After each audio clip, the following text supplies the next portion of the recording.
العالمين. الحمد لله الذي هدانا لهذا وما كنا لنهتدي لولا أن هدانا الله. أشهد أن لا إله إلا الله وحده لا شريك له وأشهد أن محمدا عبده ورسوله. اللهم صل وسلم على سيدنا محمد وعلى آله وأصحابه ومن تبعهم بإحسان إلى يوم الدين. أما بعد. Ang lahat ng pagpupuri ay sa Panginoong Allah Subhanahu wa Ta'ala lamang, ang Panginoon po ng lahat ng mga nilalang. Muli po ay pinupuri natin ang Allah Subhanahu wa Ta'ala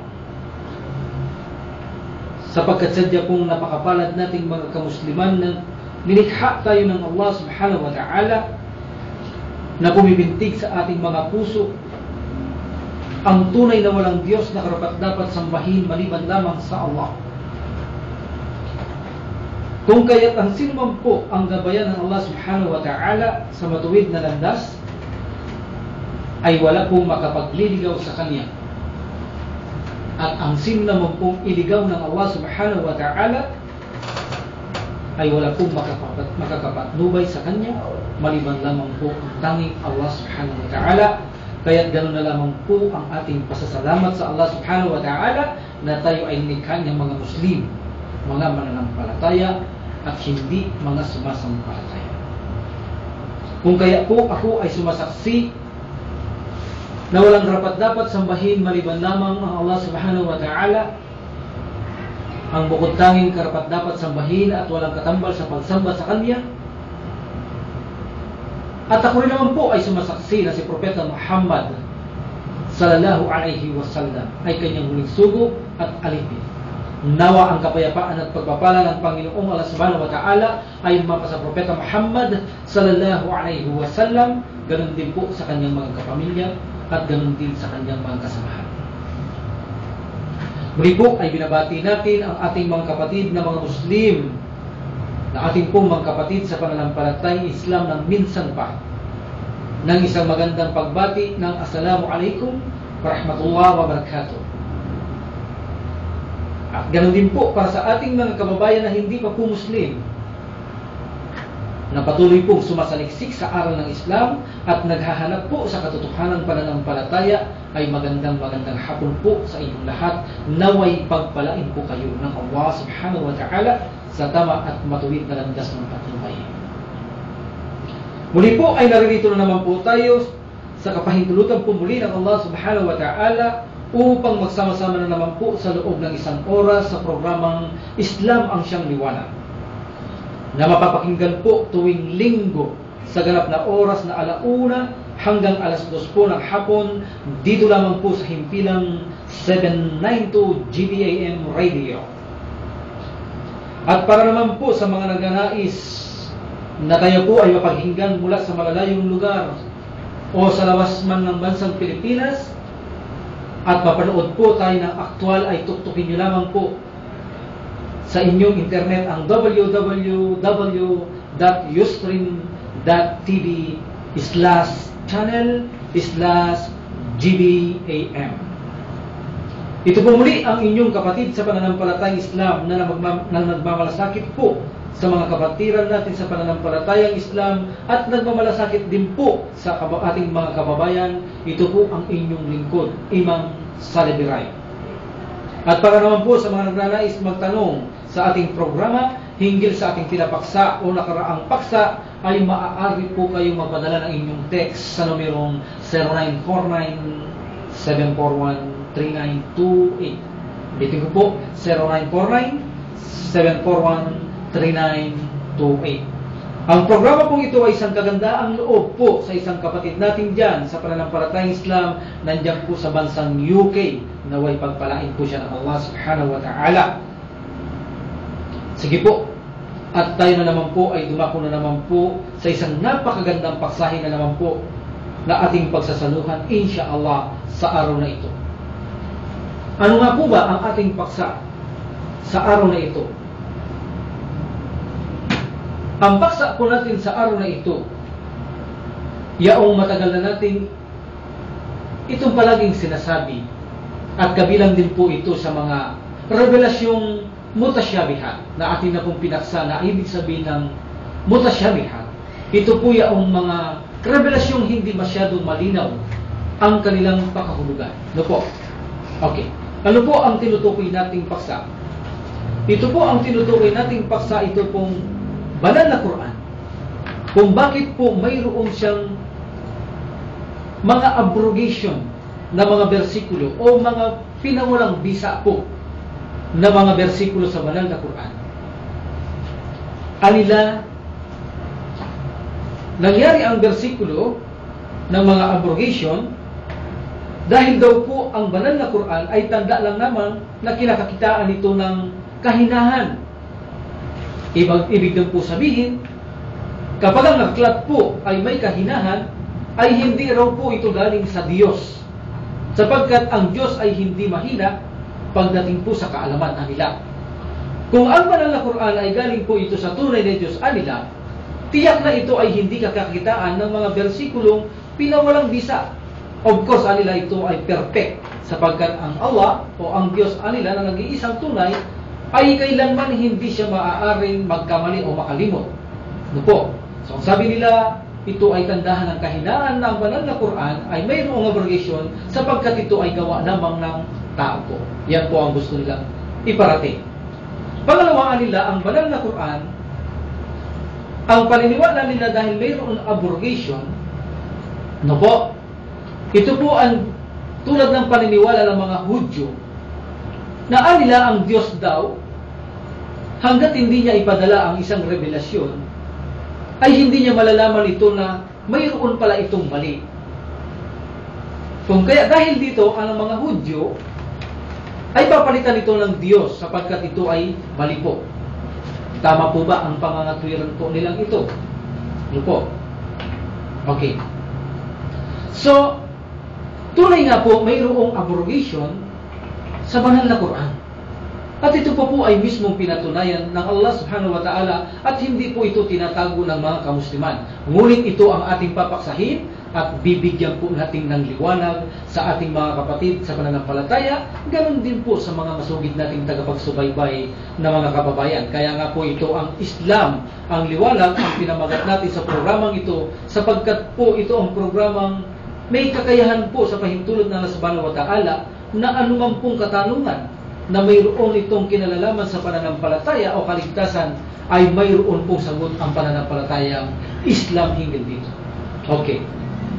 Ito po ang aya na sinabi ng Allah subhanahu wa ta'ala na tanda po talaga na ang banal na Quran ay mayroon talagang pinawalang bisa ng Allah subhanahu wa ta'ala. Halimbawa po, sa chapter 16, verse 101, po, kabanata po 16, versikulo 101 po. Ganito po ang sabi ng Allah subhanahu wa ta'ala, wa idha baddalna ayatan makana ayatin wallahu a'lamu bima yunazzil. At kung amin palitan ang isang talata ng Quran, so malinaw po, at kung aming palitan ang isang talata ng Quran, alalaong baga ang pawalang bisa ang mga pag-uutos nito sa halip ng iba, at si Allah ang higit na nakakaalam kung ano ang pinakamainam sa kanyang ipinahahayag. So malinaw po na mayroong pinalitan talaga ang Allah subhanahu wa ta'ala na mga bersikulo po sa banal na Quran. Pinawalang saysay ang mga ito. Ngunit sinabi ng Allah subhanahu wa ta'ala, ang kanyang mga pagpapalit ay hindi lang basta ito ba ay nakalimot ba siya, o ito ba'y sinasabi nila na ito ay hindi salita ng Diyos sapagkat mayroong mga abrogadong bersikulo, o kaya hindi malaman ng Diyos ang revelasyon kung maliban mo nang ipadala? No. Mayroon po ito mga kahusayan at benepisyo. Pero bago ito sabi ng Allah subhanahu wa ta'ala, kapag pinalitan niya ang isang bersikulo, mula sa chapter 2 verse 106, sinabi naman ng Allah subhanahu wa ta'ala, manansakh min ayatin aw nunsiha na'ti bi khairin minha aw mithliha. So walang anumang talata ng Quran na aming pinalitan o ayahan ng kalimutan kaya na hindi naman namin pinalitan ng higit na mainam o katambas nito. So nag-abrogate ang Allah subhanahu wa ta'ala, pag pinalitan niyo po ito ay mainam po o kaya naman po ay katumbas niya po ito. So malinaw po, ang banal na Quran ay mayroon po ito talagang abrogation. Bakit po kaya? Tama po kaya ang haka-haka o sapantaha ng ating mga kababayan o mga kamusliman na mayroon silang pag-aalinlangan sa relihiyong ito o may sakit sa puso na ang Quran nga ba ay tanda ng kahinahan kung bakit mayroon abrogado? O kaya naman ang Allah subhanahu wa ta'ala ba ay nakakalimot bakit hindi niya i-perfect ang kanyang mga revelasyon? O kaya naman ang sabi nila ay kailangan mo nang maipadala ng Allah ang revelasyon bago niya malaman ang mali. Ang totoo po, ang lahat ng ito po ay sapantaha at haka-haka lamang ng mga tao. Ngunit ang totoo po, ang lahat ng ito ay walang katotohanan. Kaya nga po ito ang bibigyan natin ng liwanag, insyaAllah sa araw na ito. Po? Okay. Sa versikulo pong nabinasa natin, sa chapter 2, verse 106, ano bang aya ang pinalitan ng Allah subhanahu wa ta'ala? O hayaan na itong kalimutan. Ibig sabihin, wala nang bisa ang aya na yan, versikulo na ito. Pinalitan po ito ng Allah ng mainam o kapantay. Ang pinawalang bisa ng Allah subhanahu wa ta'ala po dito, pakatandaan po natin mga kababayan, ay hindi po yung kanyang universal command. Kaya yung universal sign. Kundi ang tinutukoy po ng Allah subhanahu wa ta'ala na pinawalang bisa niya, ang kanyang pinapapalitan ay yung pong legal na versikulo po. Mga legal na versikulo sa revelasyon na may kinalalaman po ito sa kanyang mga ipinag-uutos o ipinagbabawal po. At tandaan natin, ang Allah subhanahu wa ta'ala kailanman po ay hindi ito nakakalimot. Dahil sinabi niya mismo sa kanyang aklat, وَمَا كَانَ رَبُّكَ نَسِيًّا. Kailanman ang inyong Panginoon ay hindi nakakalimot. So, malabo pong mangyari na ang Allah subhanahu wa ta'ala, kaya nagkakaroon ng abrogation ng banal na Quran ay dahil po ba siya ay nakalimot, mali ang naibigay niyang revelasyon? No. Okay. Sige po, at aking ipaliwanag kung bakit mayroong abrogation ang banal na Quran. Ano kahusay o kahusayan mayroon ang pag-aabrogate ng Allah at ano po ang pakinabang natin? Bakit mayroong abrogation ang banal na Quran? Actually, hindi lang po ang banal na Quran. Mga unang kasulatan din po ay mayroong abrogation. So bakit may abrogation din ang mga unang kasulatan? Ito po ang kapaliwanagan. Sapagkat po tunay ay maraming aklat na pinadala Allah subhanahu wa ta'ala, mayroon din po yan mga pinawalang bisa ang mga talata dyan. Ganito po ang lahat ng kapaliwanagan ng mga aklat na ito. Okay. Una po, nais natin malaman na ang pagpapawalang bisa ng bersikulo ng Allah subhanahu wa ta'ala o kanyang pag-uutos o pagbabawal, ito po ay hindi lang isang klase. Mayroon po itong tatlong abrogation ang bersikulo ng Allah na magpapatunay po sa ating papaksahing ito. Hindi lang po isa. Mayroon siyang tatlong uri na pagpapawalang bisa ang mga revelasyon sa banal na Quran. Anong ibig natin sabihin? Unahin natin ang una. Tatlo po ito. Unahin natin ang una. Ang unang pinawalang bisa po ay yaong wala po ang teksto sa banal na Quran, ngunit po ang batas ay nananatili. Wala po ang bersikulo sa Quran, mayroon inabrogate. Okay? Nung inabrogate ang nasa banal na Quran, ang kapalit niya ay wala po sa Quran, ngunit ang batas ay umaandar po. Ito po ang unang pagpapawalang bisa o estilo ng Allah subhanahu wa ta'ala sa pagpapawalang bisa niya sa kanyang revelasyon. Ito po ang unang uri. Ano po ang ibig natin sabihin? Bigay tayo ng sample upang maliwanagan ng ating mga tagapakinig. Po. So halimbawa po, dati po, ang pakikiapid, ibig pong sabihin, ay yaong adultery, no po? Yaong pag sinabing adultery, ito po ay mayroong asawa. At niig siya sa ibang tao na hindi niya asawa. Ito po ay tawag ay pakikiapid po. No po? So dati po ang pakikiapid sa banal na Quran ay matatagpuan mo ang kanyang punishment. Kapag napatunayan po siya ay nakiapid na sa hindi niya asawa ng 4 na saksi na kalalakihan, Noon po ang kanyang parusa ay ikukulong po ito sa isang kwarto.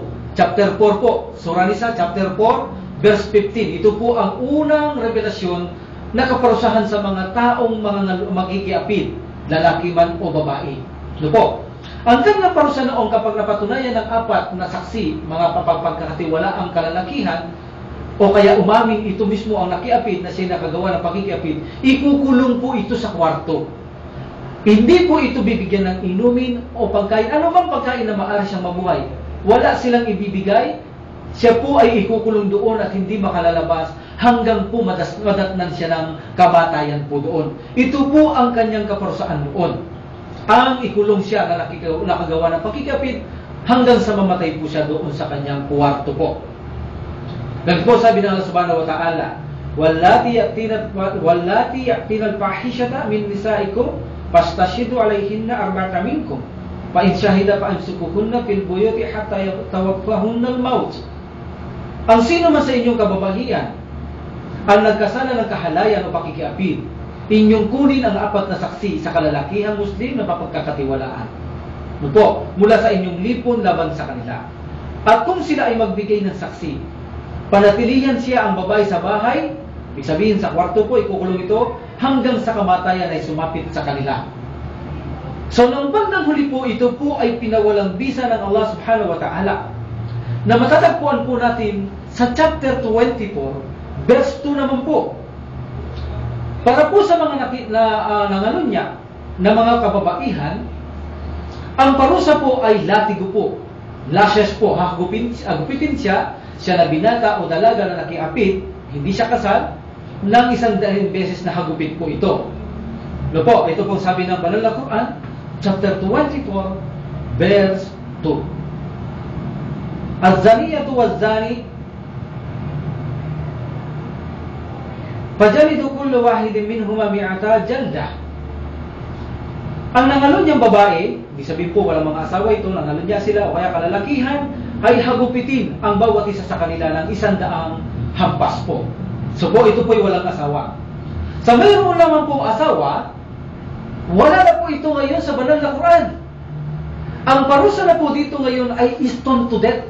Abrogated na po ang chapter 4, Surah Nisa, verse 15, kapag ang nangalunya o nakiapid, lalaki o babae, mayroon na pong asawa, hindi po ito lashes sapagkat ang sinabi natin kanina ay lashes sapagkat dalaga binata yun. Ito po mayroong mga asawa at nakipagtalik po sa mga hindi nila asawa.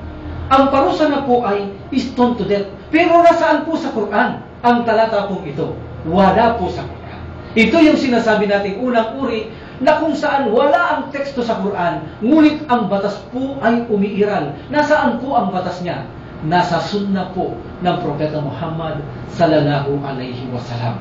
Pinawalang bisa ang chapter 4 verse 15 ng parehas na pakikiapid. Ang parusa sa pakikiapid ng una ay ikulong sa kwarto hanggang mamatay. Pinalitan po ito ng stone to death, ngunit wala sa Quran, ngunit ito po ay nasa sunna ng mahal na Propeta Muhammad sallallahu alaihi wasallam. Ano po ba ang sunna? Tatapikin din po natin yan. Iyan po ang ikalawang revelasyon ng Allah subhanahu wa ta'ala, ang nagpapaliwanag po sa banal na Quran. Hindi po katulad ng mga ibang aklat po ito, na ipinaliliwanag nila ang mga ibang aklat ayon sa kanilang mga sariling mga kaalaman, sariling pagnanasa. Ang Islam po ay mayroon po itong sariling kapaliwanagan mula din po sa revelasyon ng Allah na hawak-hawak po sa sunnah ng Prophet Muhammad sallallahu alaihi wasallam. Inshallah po papasahin din po natin yan mga ilang linggo ay ipaliliwanag po natin ang ikalawang revelasyon. So ang pag-abrogated niya nandoon po sa sunnah ng Prophet sallallahu alaihi wasallam. Ang ibig po sabihin ng sunnah, yaong kung ipinag-utos ng sugo o ipinagbawal o kaya isinagawa niya, sinalita niya o kaya naman po ito ay sinang-ayunan niya. Ano po? Inshallah malalaman nyo rin po pagdating natin sa paksa natin yaan, magiging malinaw po sa inyo kung anong ibig sabihin ng pangalawang revelasyon ng Allah subhanahu wa ta'ala, ang sunnah, ang kapaliwanagan po ng banal na Quran. Okay. So malinaw po na ang unang uri ng abrogated na walang bisa ang talatang ito bagamat nakasulat, ang pag-abrogated wala po sa Quran, ngunit ito po ay nasa sunna. Kapag ngayon ang Muslim sa bansang mga Islamiko ay napatunay ng ganito, ay stone po ang parusa po. Bagamat wala sa Quran, ito po ay nasa sunna. Kaya nga sabi noon ni Umar bin Al-Khattab radhiyallahu anhu po, nang ako'y nakaupo, sabi niya, sa pulpito ng sugo ng Allah subhanahu wa ta'ala, ang Allah ay nagpadala ng ayat kung saan inihayag dito ang stone to death. Pinawalang bisa ang chapter 4, verse 15, at dito inireveal ang stone to death. Nabasa namin ito, sabi ni Umar bin Al-Khattab, at pinagnilay-nilayan namin ito hanggang sa maunawaan namin ito. Ang batas na ito'y pinairal ng Prophet Muhammad sallallahu alaihi wasallam, at ganun din kami anila. Kaya lang patuloy ni Umar bin Al-Khattab, sabi niya, ako'y natatakot. Pagkalipas ng mahabang panahon, wala na kami. Mayroong magsabi, sumpaman sa Allah. Hindi namin matagpuan sa Quran ang ganitong uri ng parusa. At sa ganito sila'y manghaligaw sa pamamagitan ng pag-iwas sa obligasyon ito kung saan ito ay hinihayag ng Allah. So, isa rin itong kinakatakutan nila noon. Na kasi po ay hindi ito ilalagay sa banal na Quran, kundi ito ay ilalagay ang parusang ito sa sunnah ng Prophet Muhammad sallallahu alaihi wasallam. So, clear po. Ang unang revelasyon po ay inabrogate ng Allah. Ang kanyang pag-abrogate na talata ay wala po din sa Quran. Nandoon po siya sunnah. Ano po? Wala sa Quran ang pag-abrogate, nandoon po siya sa sunnah. Ngunit katotohanan po, ang parusang stone to death po ay noon pa po sa Torah at Injil. Ay nakalagay din po ito, ang kaparusahan na yaan. Di po ba? Tinanong minsan ng sugo kung ano ang gagawin nila sa babaeng nakihapid. So anong sabi ng sugo sa mga Hudyo? Ano bang matatagpuan ninyo sa inyong aklat sa Torah? Ang hinggil dito, sabi niya. So sinabi nila, pinalitan ng mga Hudyo ang hinggil sa katotohanan na nakasulat sa Torah. Sabi nila, isiwalat sa publiko ang ginawa nilang pakikihapid at latiguhin. Anong sabi ng sugo? Anong tinukoy ng sugo? Hindi. Ang parusa sa inyong aklat sa mga nakikiapid ay stone to death. So dito ipinag-utos ng Prophet Muhammad sallallahu alaihi wasallam, basahin ang Torah. Tinakpan sa ganito ng isang Hudyo ang isang bersikulong nandoon ang parusang stone to death. Pagdating niya sa bersikulong yon, tinalunan niya, hindi niya binasa. Tinakpan niya yon. Sakto noon. Tamang-tama po sa panahong yaon. Si Abdullah bin Salam ay kapapasok lang po kay empress niya na kung saan isa itong Hudyo, pinatanggal niya ang palad ng udyong ito. Nang pag-alis ng palad ng taong ito na nakatakip sa bersikulong yon, nakita nila ang parusang rajim sa Torah na kung saan sabi nila, totoo ang sinasabi ng sugo ng Allah. Ang pakikiapid, ang parusa po ay stone to death. No po? Ito po ay nasa Torah at Injil na po noon. Hindi na po ito bago. Pero bilang karagdagan po, mga kababayan namin, bakit po kaya ganito na lang kahigpit ang pananampalatayang Islam? Actually, maging ang pananampalataya ng lahat ng propeta, ay bakit po ganito kahigpit ang nagagawang parusa sa mga taong nakikihapit? No po? Bakit ganito na lang po kahigpit ang Islam? No po? Na ang kanyang kaparusahan sa mga gumagawa ng pakikihapit ay stone to death. Dagdag po ito, nakaalaman po sa ating, baka makatulong pa ito sa batas ng ating bayan. Sakali, mapakinabangan po ito, insyaAllah. Ang ibig naman po sabihin nito ay, simple lang po. At maliwanag na gawaing pakikihapit ay kung hindi po ito pipigilan, ay magdudulot po ito talaga ng malaking kaguluhan. At gawaing kawalang katarungan, at lalaganap po ang gawaing karumal-dumal po. So ang gusto kasi ng Allah subhanahu wa ta'ala, nilikha tayo ng Allah subhanahu wa ta'ala, no po, ang gusto ng Allah subhanahu wa ta'ala na ang tao ay kanyang lilikha upang hindi ito pasakitan. Lilikha niya, gusto niya ang magkaroon sila ng buhay na mapayapa, buhay na makatarungan. No po, sapagkat po siya ay makatarungan. Ayaw niya ang buhay na magulo. Ayaw niya ang buhay na kung saan puno ng mga gawaing kawalang katarungan. No po, ang gusto niya ay makapabuhay ang tao na mapayapa. Kaya nga po reliyon ng Allah ay Islam kapayapaan. Ang gusto niya ay kapayapaan. So sa makatwid po, bakit mayroong parusang makakabdi tulad dito ay nag-uudyok po ito ng isang babala at paalaala sa tao na siya ay magkaroon po ng takot na makagawa ng mga karumaldumal na kasalanan tulad ng pakikapit upang hindi siya magdaan sa mga ganitong katindi o kahabdi na kaparusahan. No po? Ang dahilan po upang sa ganun ay mapanatili ang kapayapaan at katiwasayan at mailayo ng tao, ang mga tao mula sa dulot na kaguluhan at kagawalang katarungan po. So ang sino mang gumagawa ng pakikiapid, ang ipinag-uutos ng Allah subhanahu wa ta'ala ay igawad po para sa kanya ang kaparusahang naaangkop po para sa kanya. Ano po? At ang parusang ito ay ipinakita kung maaari sa pananampalatayang Islam po, actually po, ito po ay ipinapapanood pa sa mga tao sa madla. Upang sa ganon sila ay magkaroon ng takot at hindi pabarisan ng taong ito. Bilang malaking pakinabangan po ito sa kanilang sarili at sa sambayanan.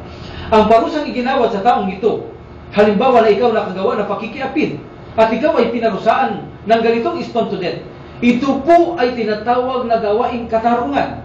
No po? At ang katarungan ay tandaan po natin kapag sinabing katarungan, ito po ay salitang matuwid o kaya po ito ay mabuti. Halimbawa po, sa batas ng tao, ang isang tao halimbawa na gumagawa ng pakikiapid o panghahalay kaya sa mga kababaihan na walang kalabang-laban.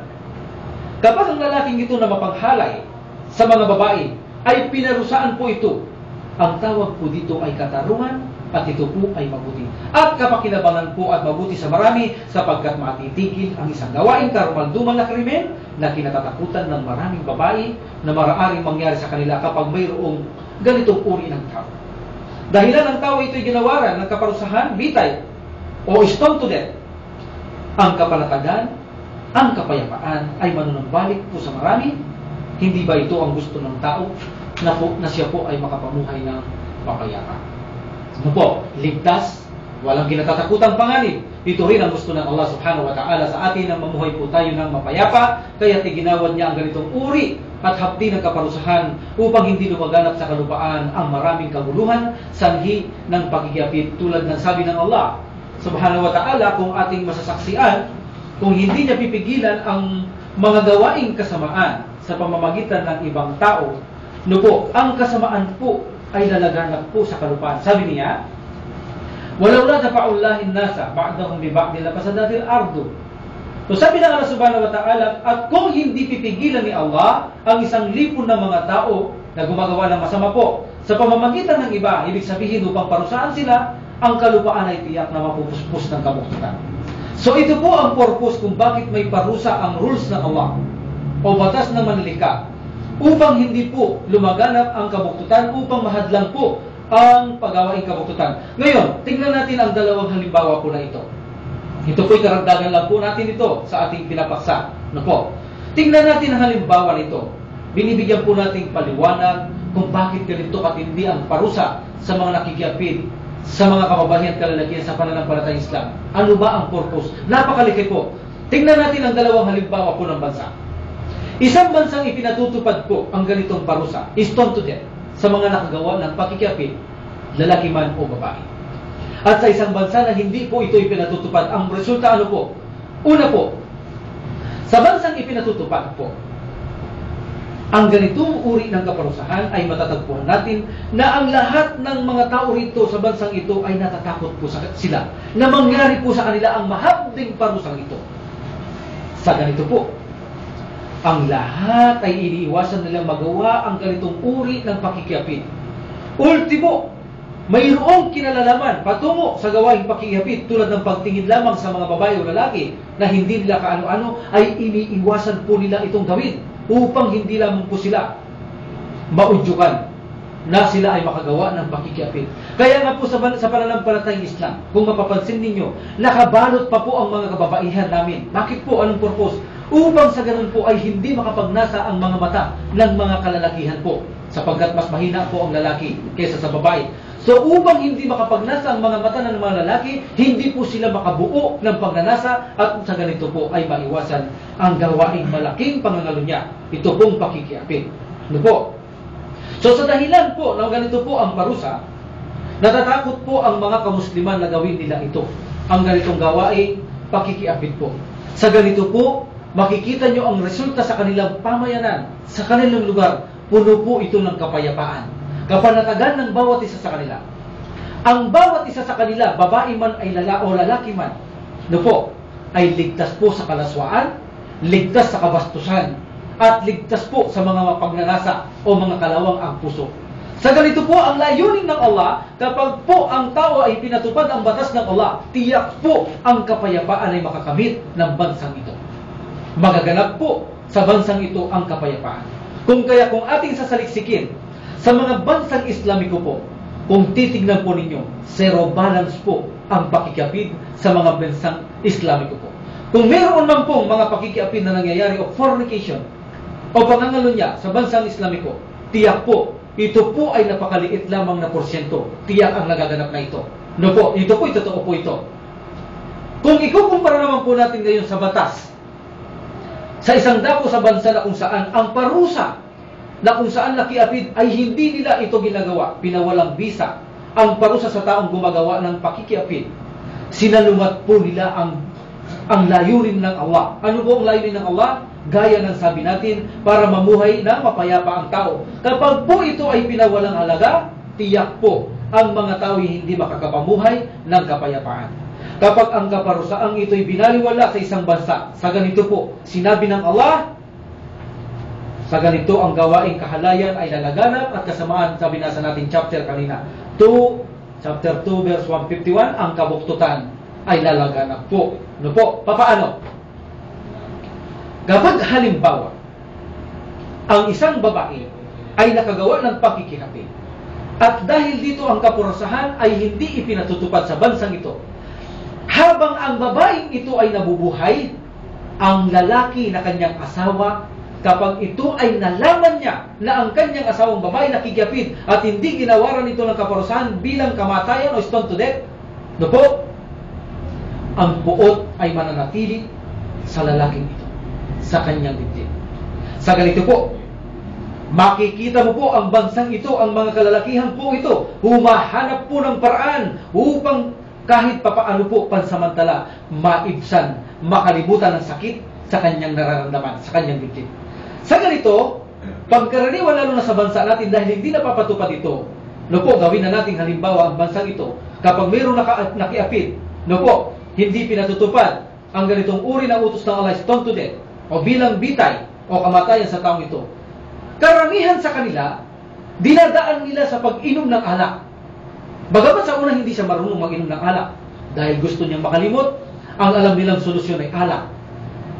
Matututo siyang mag-inom ng alak pa kunti-kunti sa simula, hanggang sa siya ay lumakas ng uminom. No po, magsimulang malulong sa pag-inom, hanggang sa sumapit na rin sa bawal na gamot. Lalaki ang kanyang mga ginagawang kasiraan sa kanyang buhay, nakakagawa ng kawalang katarungan sa kanyang mismong sarili. Hanggang sa ito ang taong ito, dahil gusto niya ng makalimot, natuto na siyang naging talamak. Minsan ay matututo na rin itong mambababae. Magsusugal, makalimot lang sa problema. Manloko ng kapwa, mang-hold up, magnakaw, dahil talamak na siya sa bisyo at kailangan niya ang pambili sa ganito, gagawin niya, mang-hold up, magnakaw, makamatay. Sa ganito po ay winasak ng lalaki ang kanyang sarili, na tila baga na siya ay wala na po sa kanyang sariling katinuan. Ano po ang dahilan? Ang punot dulo po nito ay dahil sa pakikiapid ng kanyang asawa, na kung saan sinalungat ang utos ng Diyos, isa sa dahilan kung bakit ang resulta sa lalaking ito ay pagkawasak. At kung sakali naman po, kapag hindi na makayanan ng lalaking ito ang kanyang pasan sa dibdib, mabigat na talaga, dahil sa pakikiapid ng kanyang asawa, hindi niya makayanan, makikita natin ang mga kalalakihan ito, karamihan ay kinikitil nila ang kanilang mga sariling buhay, o kaya naman ay maari ang kanyang babaeng asawa ang kitilan niyang buhay, o kaya naman ang lalaking kanyang naging karibal ang kanyang itong papatin, o ang dalawang ito. Isang malagim po na trahedya dulot ng pakikiapid kapag ang batas ng Allah subhanahu wa ta'ala ay hindi po ipinatupad. Subalit kung ang babaeng ito sana ay nagawaran po sana ng kamatayan o bitay, stone to death, tiyak po ang galit ng lalaking ito ay matatanggal na. Ano po? Kahit tayo, kapag may galit tayo sa isang taong buhay, kapag po ito ay namatay na, naiibsan po ang galit natin.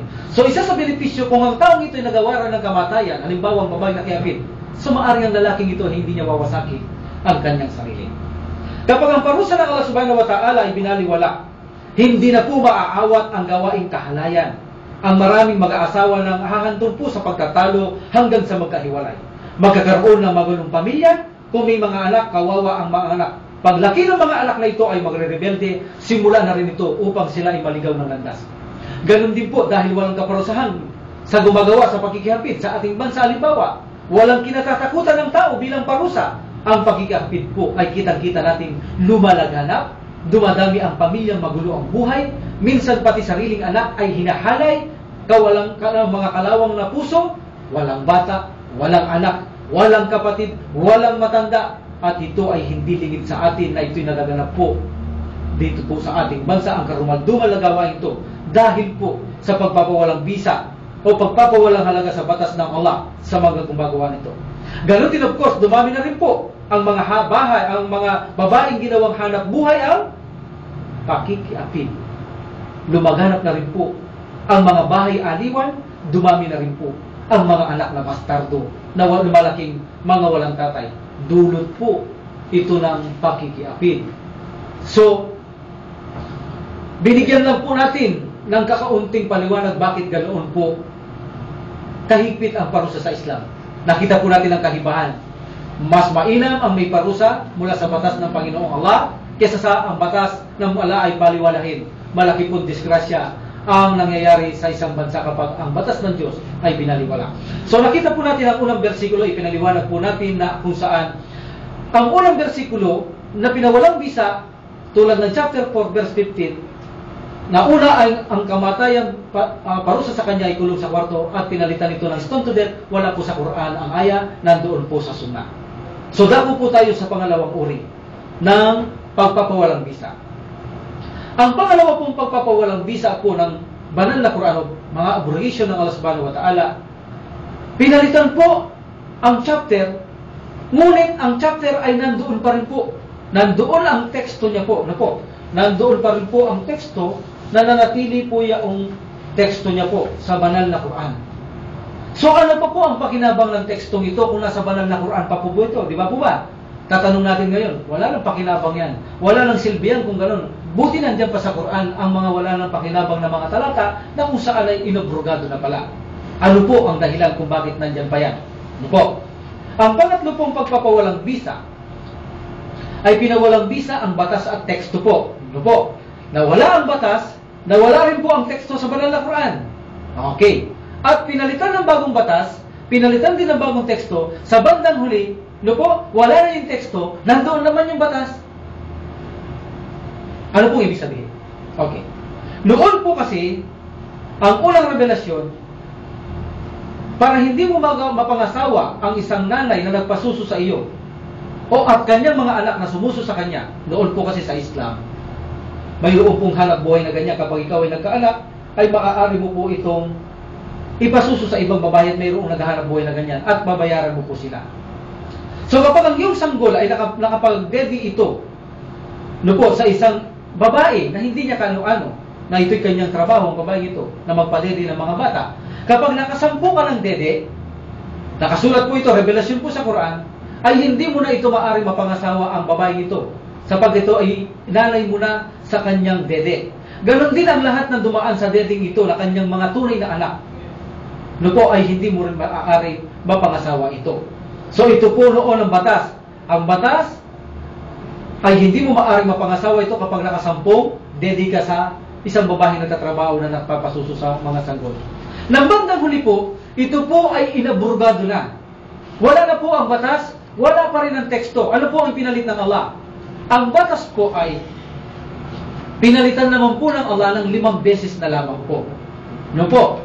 Pinalitan na lamang ng 5 beses na pagpapasuso. Kapag nakadedi ang iyong anak sa babaeng yaan ng 5 beses na lamang, hindi mo na po siya maaaring maging asawa ang babaeng yaan. At ganoon din sa kanyang mga anak na dumaan din sa dedi na yun, na kung saan ang batang yaan ay dumaan din sa dedi na yaan.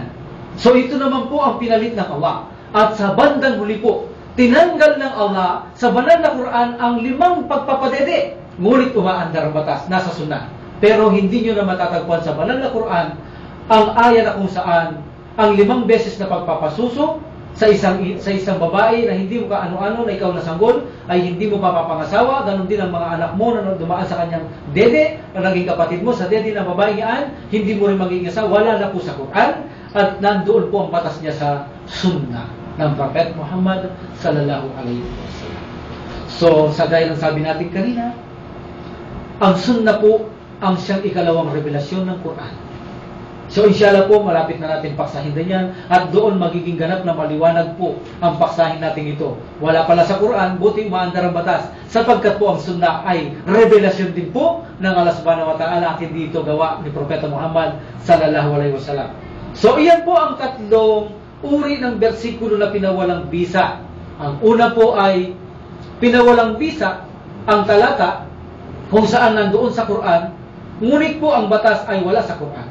Pangalawa po, pinawalang bisa ang teksto sa banal na Quran, nandoon po nananatili, nandoon din sa Quran ng nagpawalang bisa. Pareho po silang nandoon. Like for example, basahin niyo po ang chapter 8, verse 65-66, magkusunod po yan. Dati po, ang 65, kapag 10 katao ang kalaban mo, ikaw na Muslim, hindi ka makakatakbo. Sa chapter 66, inabrogate siya ng Allah subhanahu wa ta'ala.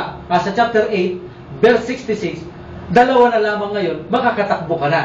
So po, pero parehong nandoon ang ayah magkusunod. Chapter 8, 65, 66. Sa 65, hindi ka makatakbo hanggang 10. Noong sa 66, sa dalawa, hindi ka makatakbo. 3, makatakbo ka na. Dati 10, hindi ka makatakbo, wala 11. Ngayon, 3 lang, makatakbo ka na. Pero pareho pong nandoon ang aya. So ano pong silbi ng isang aya, bakit nandoon pa? Ano pa po ang pakinabang noon? So insyaAllah, bibigyan po natin ng paliwanag. Ang pangatlo po ay yaong batas at teksto na sa Quran, bandang huli pinalitan ng batas at teksto, bandang huli tinanggal ang teksto, ngunit ang batas ay nanatili sa sunnah. Ngayon po, ano po ang kahusayan dito? Ano po ang hikma at pakinabang ng mga itong pinaliwanag natin? Bakit ito ginawa ng Allah subhanahu wa ta'ala? Ang hikma po dito, ang wisdom po dito, sa unang kaso, nawala ang teksto, ngunit ang batas ay nananatili. No po? Nandoon ang batas sa sunnah. No po? Okay. Una, ang pakinabang po dito. Okay. Ang pakinabang po dito, ipinaliwanag natin ang stone to death. Di ko ba? Noon sa panahon ng mga Hudyo, hindi po ba nakalagay sa Torah ang stone to death? Ipinaliwanag po natin kanina, tinakpan pa ng palad nila. Nandoon po, hindi nila ginagawa yan. Mayroon utos ang Allah sa Torah na kapag nakagawa ng pakikiapit, hindi nila ipinatutupad magamat ito'y nakalagay sa kanilang aklat na Torah. Ngunit sa Islam, hindi nakalagay sa banal na Quran, ngunit ipinatutupad nila kahit siya ay nasa sunna lamang ng Prophet sallallahu alaihi wasallam. Makikita mo ang kaibahan. Ang mga Muslim ngayon, handa silang sumunod. Hindi katulad noong mga unang tao, bagamat nasa Torah na, hindi pa sila sumusunod. Ito ang banal na Quran, makikita mo Muslim. Wala sa Quran, ngunit nasa sunna ng Prophet sallallahu alaihi wasallam. Bagamat wala sa Quran, ay willing na sumunod ang mga Muslim. Yan ang gustong ipakita ng Allah subhanahu wa ta'ala. Tinanggal niya sa Quran ang parusang sinasabi natin na ito nawala ang teksto, no po, ninalagay niya sa sunnah, ang stone to death, handa sumunod ang mga Muslim. Noon ang mga Hudyo, nasa Torah na, ayaw pa sumunod. Ang mga Muslim po, iba po ito. Ito po ang kaibahan ng ummah ng Prophet Muhammad sallallahu alaihi wasallam. Handa silang sumunod. Naiintindihan mo hindi, basta banal na Quran at sunnah ng Prophet sallallahu alaihi wasallam. Kalawang revelasyon ng Allah subhanahu wa ta'ala, handa po kaming sumunod. Ito ang kaibahan ng mga Muslim, willing silang sumunod. Hindi sila sumusuway, hindi nila itinatago ang mga katotohanan. Ito po ang unang benepisyo ng abrogated. Ipinakita po ng Allah ang kagalingan ng mga Muslim ngayon kaysa sa mga una ng mga Muslim sa amin. Nandoon sa Torah, ayaw gawin. Dito wala man sa Quran, nasa sunnah lang, handa po kami sumunod sa parusang yaan. Po? Okay. Ang pangalawa naman po na pinawalang bisa ng batas ng Allah subhanahu wa ta'ala, ngunit ang teksto ay nandun pa, katulad ng sinabi natin, chapter 8, verse 65. 10, hindi ka makatakbo sa kalaban, kailangan lampas. Sa chapter 8, verse 66, 2, paglampas 2, 3, pwede ka nang makatakbo. Pero nandoon ang dalawang talata. Ano pa ang silbi ng chapter 8, verse 65? O kaya naman yung kanina sa pangangalo niya, yung ikulong sa kwarto, chapter 4, verse 15. Nandoon pa sila, o iba pang mga talata na wala ng bisa. Bakit nandoon pa sila? Ano pa ang pakinabang nila sa banal na Quran? Bakit hindi naman sila natutupad na ang batas, wala na itong sasay? Bakit nasa Quran pa sila? Anong kahusayan po ito? Sa ganito po, pinawalang batas ng Allah subhanahu wa ta'ala, ito ngunit ang teksto'y nananatili, ay sambahin po ang Allah sa pamamagitan ng pagbigkas nito. Po, sa tuwing bibigkasin mo ito, huwag mo sabihin na ito ay walang halaga. Sa mga kamusliman, kapag binigkas mo ito, letra por letra, mayroon kang gantimpala sa Allah subhanahu wa ta'ala. At ito po ay isang pagpapaalala sa iyo na matuto kang magpasalamat. Noon ganyan ang kaparusahan. Handa mong purihin ang Allah. At sa pagtatarawe, ito po ay gagawin mong bigkasin din ang mga ito ng mga batwa, hindi na umaandar ang batas. Sa tuwing mabibigkas mo ito, maaalala mo pagpapasalamat sa Allah subhanahu wa ta'ala, at ikaw po sa bawat letra na nabibigkas mo ito ay gagantimpalaan ka ng Allah subhanahu wa ta'ala kung bakit naririto pa po ito ay mayroon pa rin pong silbi sa mga kamusliman, bagamat hindi na umiiral ang kanyang batas. Yan po ang mga kahusayan po ng Allah subhanahu wa ta'ala. Po? Okay. Sa pangatlo naman po, ang pagpapawalang visa sa batas at teksto ng Allah subhanahu wa ta'ala po, yung 10 pagpapasuso pinalitan ng 5. Tapos nawala na rin sa Quran ang 5, nandun na lang sa sunnah. Ano po? So bakit ito po ay ginawa ng Allah subhanahu wa ta'ala? Ano po ang dahilan ng Allah subhanahu wa ta'ala kung bakit niya po ginawa ang ganitong pangyayari? Okay? Ginawa po ng Allah subhanahu wa ta'ala ito upang masubukan niya ang mga kamusliman.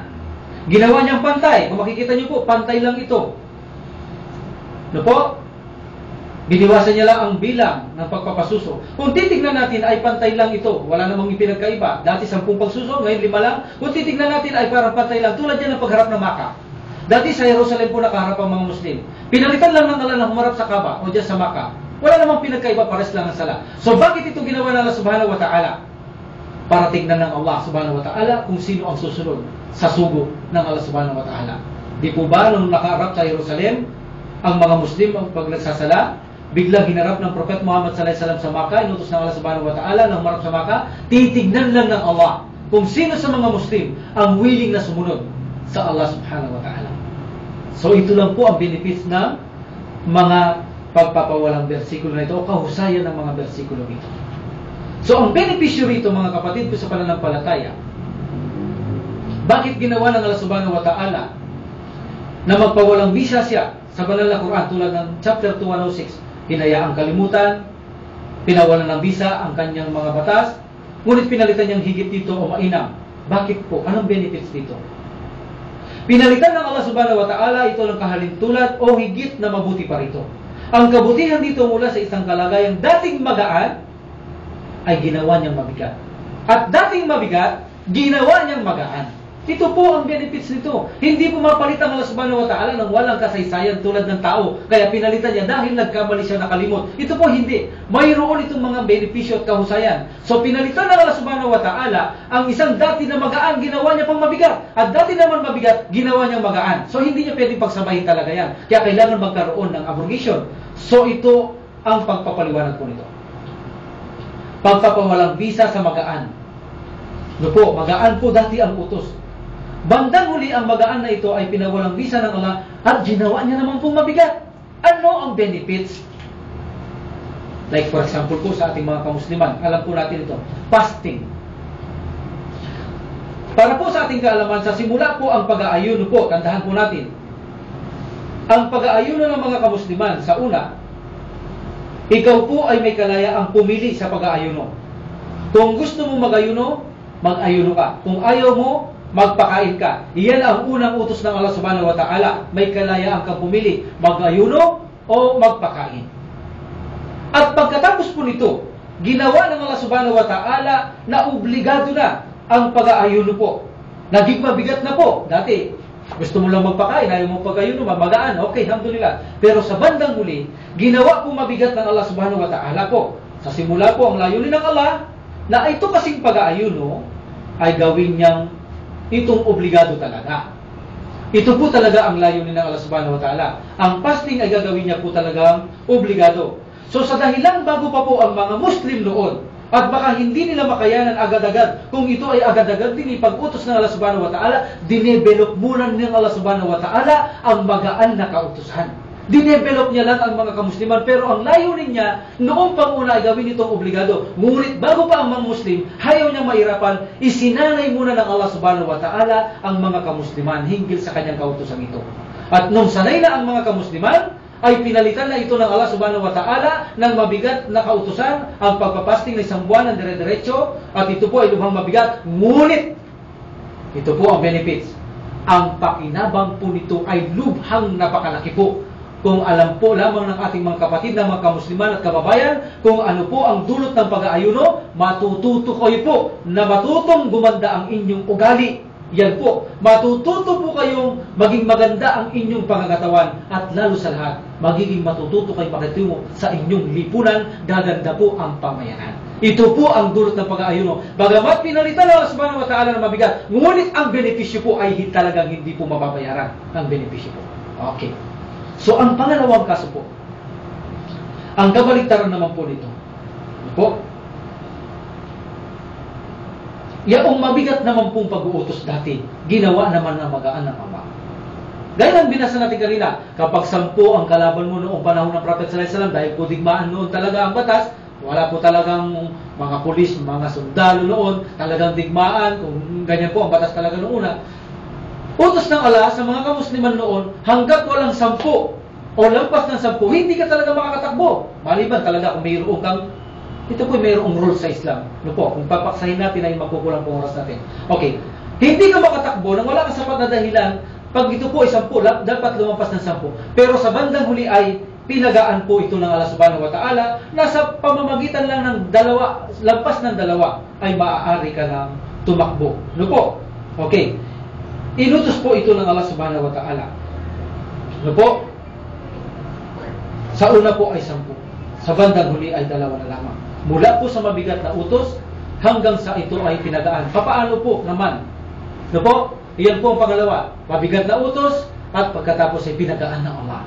Para sa mga kamusliman po, no? Dahil alam niya mahina ang mga Muslim, sinubukan sila ng Allah subhanahu wa ta'ala. Sila naging matapat, sa bandang huli naman po ay pinagaan ng Allah. Ito po ay kahalintulad lahat ng halimbawa sa pananampalataya Islam. Ano man mabigat na ginawa ng Allah, pareho po ito. Ano man magaan ginawa mabigat ng Allah, may pakinabang po itong malaki, benepisyo. Po? Ang pangatlo po ay yung sinabi natin, benefits na kung saan. Kapag pinalitan ng Allah subhanahu wa ta'ala ang kahalintulad, gaya ng binasa natin sa Quran, chapter 2, verse 106, no po? Ay mayroon po itong benefits. Mayroon po itong kabutihan dito. Ano po? Like for example, ang sinabi natin kanina, ang pagharap sa Qibla noon, dati nakaharap sa Jerusalem, then hinarap sila sa Makkah po. Ano po? Ang mga Muslim noon ay nakaharap sa Jerusalem, sa pagdarasal. Kami po ay mayroong kasi, tayo Muslim. Na kapag tayo nagdarasal ay obligasyon po sa ating kung alam natin ang Qibla, ay doon po tayo haharap. Upang matanggap ang sala natin, ay obligado po ito. So dati po nakaharap po ang mga kamusliman diyan po sa Jerusalem. Sa bandang huli po ay inutos na Allah subhanahu wa ta'ala na humarap po sa Makkah. Wala naman pong nabago sa batas, pantay lang. Parehas ang grupo, parehas ang mga sinasabi, parehas ang qiyam, parehas ang sujud, ang pag-upo. Wala pong pinagkaiba. Ang pinagkaiba lang talaga ay pagharap. Halos parehas lang po ang pag-aburgid ng Allah subhanahu wa ta'ala. Ano po? Okay. So sa ganito po, ano po ang benefits nito? Samantalang magkahalintulad lamang, bakit hindi na lang tayo magsala kung saan-saan nakaharap? Ang benefits po nito, mga kapatid ko sa pananampalataya, gaya ng sinabi ng Allah subhanahu wa ta'ala sa chapter 2 ng Al-Baqarah 143, susubukan tayo ng Allah kung sino ang susunod sa atin sa pagmamagitan ng pagsunod natin sa Propeta Muhammad sallallahu alaihi wasallam na doon tayo marap. So alhamdulillah, doon tayo harap sa kiblang yaan. Ito'y pagsubok lang ng Allah. Bagamat kahit saan tayo marap sa pagdarasal, nakikita tayo ng Allah, nandoon ang mukha ng Allah. Ngunit sa kaliit-liitang utos na ito, titignan ng Allah subhanahu wa ta'ala kung sino talaga ang tunay na sumusunod sa Allah subhanahu wa ta'ala. Kahit gaano kaliit sa Islam ang kautusan ng Allah, ay willing po kami sumunod sa Allah subhanahu wa ta'ala. Po, tanda po na kami ay nagpapasako sa Allah subhanahu wa ta'ala.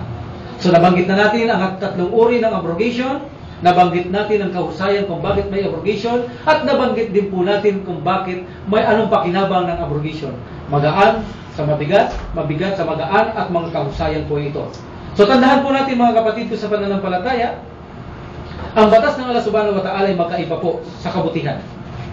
Mula sa panahon na una at susunod na panahon, magkaiba po ang kabutihan niyan. Sa panahon noon at sa panahon ngayon. Ibig sabihin po, ang batas ng Allah subhanahu wa ta'ala ay higit na mabuti sa kanyang mga alipin sa panahon natin ngayon. Maging ang pagharap sa Qibla ay higit ito mabuti sa pagharap nila sa Jerusalem noon. Tandaan po natin yan. At tandaan natin na walang anumang bagay na walang pinawalang bisa na revelasyon ng Allah subhanahu wa ta'ala na hindi niya papalitan ng higit na kapakinabangan para sa atin. Ibig pong sabihin, kapag pinalitan ng Allah subhanahu wa ta'ala ang isang batas niya ng isang bagong batas, ibig pong sabihin mga kapatid ko sa pananampalataya ay higit po ang pakinabang dito. Ito po ang kagandahan, kahusayan, kapakinabangan ng mayroon pong pagpapawalang bisa dito po sa banal na Quran. Napakarami po ang kanyang benefits. Napakarami po ang kanyang kapakinabangan at kahusayan po. No po? Sana po ay naging malinaw ito sa ating mga kapatid sa pananampalataya na kung saan bakit mayroong abrogado sa banal na Quran. Una po, yung sinabi natin ang teksto nandoon, ngunit ang batas ay hindi na-abrogado ang teksto, ang batas ay nasa Sunnah.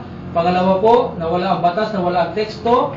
At pangatlo po, yung nawala din ang batas at ang teksto, tapos pinagtan ang batas sa teksto, tapos po nawala ang teksto, ngunit ang batas ay nandoon po sa Sunnah ng Prophet Muhammad sallallahu alaihi wasallam. Nabanggit natin ang kahusayan ng bakit may abrogation, nabanggit natin ang kapakinabangan na o kahusayan kung bakit po may abrogation. At tandaan natin, kapag mayroong na-abrogate ng Allah subhanahu wa ta'ala, ay tiyak po ang kapakinabangan po ay hihigit po ito at malaki pong benepisyo pang-spiritual man po at pang-physical. So inshallah, muli po ay natapos na naman po tayo sa ating programa na kung saan sadyang napakaiksi po ng ating oras. So inshallah, habangan niyo po sa susunod na linggo ay papaksahin po natin, ang banal na Quran ba ay tunay bang salita ng Diyos o ito ay gawa-gawa lamang ni Propeta Muhammad sallallahu alaihi wasallam? So ito po ang patutunayan natin sa susunod na linggo. Inshallah, ang banal na Quran po kailanman po ay hindi gawa ng tao, ay hindi ginawa ni Propeta Muhammad sallallahu alaihi wasallam. Ito po ang ating patatunayan inshallah sa linggo na ang banal na Quran ito ang tanging aklat na kung saan dalisay at tanging salita lamang ng tunay na Diyos na tagapaglikha, ang Allah subhanahu wa ta'ala. Kaya subaybayan niyo po ito inshallah. At kami po ay pansamantalang magpapaalam lang po inshallah. Wa qadana alhamdulillahi rabbil alamin. Subhanakallahumma wa bihamdik, asyhadu an la ilaha illa anta astaghfiruka wa atubu ilaik. Assalamualaikum warahmatullahi wabarakatuh.